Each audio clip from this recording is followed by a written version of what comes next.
TGS college ಕೆಂಗೇರಿಯಲ್ಲಿ ಅಡ್ಮಿಷನ್ಗಳು open ಆಗಿದೆ. BBA, BCom, engineering, MTech ಆಗಿ MBA, MCom ಎಲ್ಲಾ ಕೋರ್ಸಸ್ಗಳಿಗೂ ಕೂಡ ಕ್ಯಾಂಪಸ್ ವಿಸಿಟ್ ಮಾಡಬೇಕು ಅಥವಾ ಅಡ್ಮಿಷನ್ ಕ್ವೆರಿ ಏನಾದರೂ ಕೇಳಬೇಕಂದ್ರೆ ಡಿಸ್ಕ್ರಿಪ್ಷನ್ ಬಾಕ್ಸ್ ಅಲ್ಲಿ ಗೂಗಲ್ ಫಾರ್ಮ್ ಲಿಂಕ್ ಇರುತ್ತೆ, ಅದನ್ನ ಕ್ಲಿಕ್ ಮಾಡಿ ಅಪ್ಲೈ ಮಾಡಿ. ಈ ತಿಂಗಳು 25ನೇ ತಾರೀಕು ಒಳಗಡೆ ನೀವು ಏನಾದರೂ ಅಡ್ಮಿಷನ್ ಕಂಪ್ಲೀಟ್ ಮಾಡಿದ್ರೆ ನಿಮಗೆ ಸ್ಕಾಲರ್ಶಿಪ್ ಫೆಸಿಲಿಟಿ ಕೂಡ ಇದೆ. ಗೂಗಲ್ ಫಾರ್ಮ್ ಫಿಲ್ ಅಪ್ ಮಾಡಿ ಹೆಚ್ಚಿನ ಇನ್ಫಾರ್ಮೇಶನ್ ಬೇಕು ಅಂದ್ರೆ.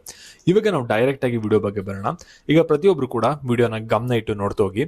ಇಲ್ಲಿ ನೋಡಿ, ಸೆಕೆಂಡ್ PUC ಎಕ್ಸಾಮ್ ಇನ್ ಕೆಲವು ದಿನಗಳಲ್ಲಿ ಮುಗಿತಿದೆ. ಹಾಗೆ ಈ ವರ್ಷ ಏನಾಗಿದೆ ಅನ್ನೋದು ನಿಮ್ಗೆಲ್ಲರಿಗೂ ಕೂಡ ಆಗ್ಲೇ ಗೊತ್ತಿದೆ.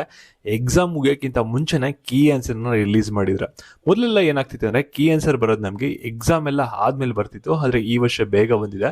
ಅದರಿಂದ ನಿಮ್ಗೆ ಸೆಕೆಂಡ್ PUC ರಿಸಲ್ಟ್ ಯಾವಾಗ ಬರುತ್ತೆ, ಇದ್ರ ಬಗ್ಗೆ ಶಿಕ್ಷಣ ಇಲಾಖೆ ಕಡೆಯಿಂದ ಏನೊಂದು ಅಪ್ಡೇಟ್ಸ್ ಇದೆ, ಎಲ್ಲದ್ರ ಬಗ್ಗೆನೂ ಕೂಡ ಈ ಒಂದು ವಿಡಿಯೋದಲ್ಲಿ ಡಿಸ್ಕಸ್ ಮಾಡೋಣ. ನಿಮಗೆ ಈ ಒಂದು ವಿಡಿಯೋ ಇಂಪಾರ್ಟೆಂಟ್ ಆಗಿರುತ್ತೆ, ಯಾರು ಈ ವರ್ಷ ಸೆಕೆಂಡ್ PUC ಎಕ್ಸಾಮ್ ಬರುತ್ತೆ ಇರೋ ಅವ್ರಿಗೆ.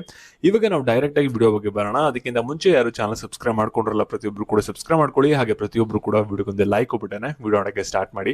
ಯಾಕೆಂದ್ರೆ ಮಾಡುವಂತ ಒಂದು ಲೈಕ್, ಒಂದು ಸಣ್ಣ ಸಬ್ಸ್ಕ್ರೈಬ್ ಇಂದ ನಿಮ್ಗೆ ಇದೇ ರೀತಿ ಕಂಟಿನ್ಯೂಸ್ ಆಗಿ ಅಪ್ಡೇಟ್ ಸಿಗುತ್ತೆ. ಎಕ್ಸಾಮ್ ಮುಗಿದ್ಮೇಲೆ ನಿಮಗೆ ಸ್ಕಾಲರ್ಶಿಪ್ ಅಪ್ಡೇಟ್ಸ್ ಗಳು ಕೂಡ ಸಿಗುತ್ತೆ.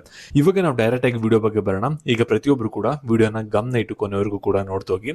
ಇಲ್ಲಿ ಕೀ ಆನ್ಸರ್ ನ ನಮ್ಮ ಆಪ್ ಅಲ್ಲಿ ಅಪ್ಡೇಟ್ ನ ಮಾಡಿದೀವಿ.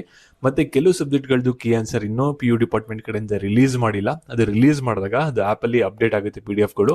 ಅದ್ರ ಬಗ್ಗೆ ಅಂತ ತಲೆ ಕೆಡ್ಸ್ಕೊಬಿಡಿ, ಓಕೆನಾ? ಅದಕ್ಕೋಸ್ಕರ ಪ್ರತಿಯೊಬ್ರು ಕೂಡ ಆಪ್ ನ ಡೌನ್ಲೋಡ್ ಮಾಡ್ಕೊಂಡಿರಿ. ಡೈರೆಕ್ಟ್ ಲಿಂಕ್ ಬೇಕು ಅಂದ್ರೆ ಡಿಸ್ಕ್ರಿಪ್ಷನ್ ಬಾಕ್ಸ್ ಇರುತ್ತೆ, ನೋಡ್ಕೊಳ್ಳಿ, ಓಕೆನಾ? ಇಲ್ಲಿ ನೀವು ಸೆಕೆಂಡ್ PUC ಎಕ್ಸಾಮ್ ಆದ್ಮೇಲೆ ನೀವೆಲ್ಲರೂ ಕೂಡ ಹುಡುಕೋದು ಸೆಕೆಂಡ್ PUC ರಿಸಲ್ಟ್ ಯಾವಾಗ ಬರುತ್ತೆ, ಸೆಕೆಂಡ್ PUC ರಿಸಲ್ಟ್ ಯಾವತ್ತು ಅಂತ ನೀವು ಹುಡುಕ್ತಾ ಇರ್ತೀರಾ, ಓಕೆನಾ? ಶಿಕ್ಷಣ ಇಲಾಖೆ ಕಡೆಯಿಂದ ಏನ್ ಮಾಡಿದೆ ಅಂದ್ರೆ ನಿಮ್ಮ ಸೆಕೆಂಡ್ PUC ಎಕ್ಸಾಮ್ ನೀವು ಬರೆಯಕ್ಕಿಂತ ಮುಂಚೆನೆ ಒಂದು ಡೇಟ್ ನ ಕೊಟ್ಟಿದ್ರು.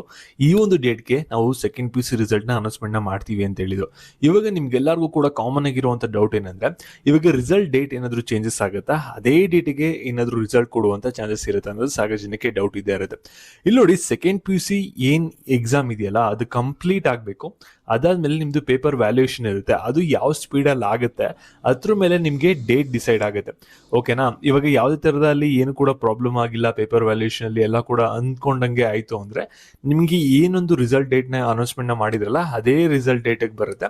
ಏನಾದ್ರೂ ಸ್ವಲ್ಪ ಬೇಗ ವ್ಯಾಲ್ಯೂಯೇಷನ್ ಮುಗಿತು ಅಂದ್ರೆ ಬೇಗ ರಿಸಲ್ಟ್ ನ ಕೊಡ್ತಾರೆ, ಸ್ವಲ್ಪ ಡಿಲೇ ಆಯ್ತು ಅಂದ್ರೆ ಲೇಟ್ ಆಗಿ ಕೊಡ್ತಾರೆ. ಸೊ ಶಿಕ್ಷಣ ಇಲಾಖೆ ಕಡೆಯಿಂದ ಲಾಸ್ಟ್ ಆಗಿ ಒಂದು ಅಪ್ಡೇಟ್ ಬಂದಿರೋ ಪ್ರಕಾರ ನಿಮ್ಗೆ ಸೆಕೆಂಡ್ PUC ರಿಸಲ್ಟ್ ಡೇಟ್ ಬಂದ್ಬಿಟ್ಟು ಏಪ್ರಿಲ್ 7ನೇ ತಾರೀಕು ಆಗಿರುತ್ತೆ. ಏನಾದ್ರು ಚೇಂಜಸ್ ಆಯ್ತು ಅಂದ್ರೆ ನೆಕ್ಸ್ಟ್ ನಾವು ಅಪ್ಡೇಟ್ ಮಾಡ್ತೀವಿ, ಏನು ತಲೆ ಕೆಡ್ಸ್ಕೊಬೇಡಿ. ಚಾನಲ್ ನ ಸಬ್ಸ್ಕ್ರೈಬ್ ಮಾಡ್ಕೊಳ್ಳಿ. ಹಾಗೆ ಟೆಲಿಗ್ರಾಮ್ ಚಾನಲ್ ಲಿಂಕ್ ಇರುತ್ತೆ ಡಿಸ್ಕ್ರಿಪ್ಷನ್ ಬಾಕ್ಸ್ ಅಲ್ಲಿ, ಅದಕ್ಕೆ ಕ್ಲಿಕ್ ಮಾಡಿ ಜಾಯ್ನ್ ಆಗಿ. ಇಲ್ಲಿ ಫಾಸ್ಟ್ ನಿಮ್ಗೆ ಅಪ್ಡೇಟ್ ಮಾಡ್ತೀವಿ. ಈ ಒಂದು ವಿಡಿಯೋನ ನಿಮ್ಮ ಪ್ರತಿಯೊಬ್ಬ ಫ್ರೆಂಡ್ಗೂ ಕೂಡ ಶೇರ್ ಮಾಡ್ಬಿಟ್ಟು ರಿಸಲ್ಟ್ ಡೇಟ್ ಬಗ್ಗೆ ಅವ್ರಿಗೂ ಕೂಡ ಬೇಗ ತಿಳಿಸಿ. ಧನ್ಯವಾದಗಳು.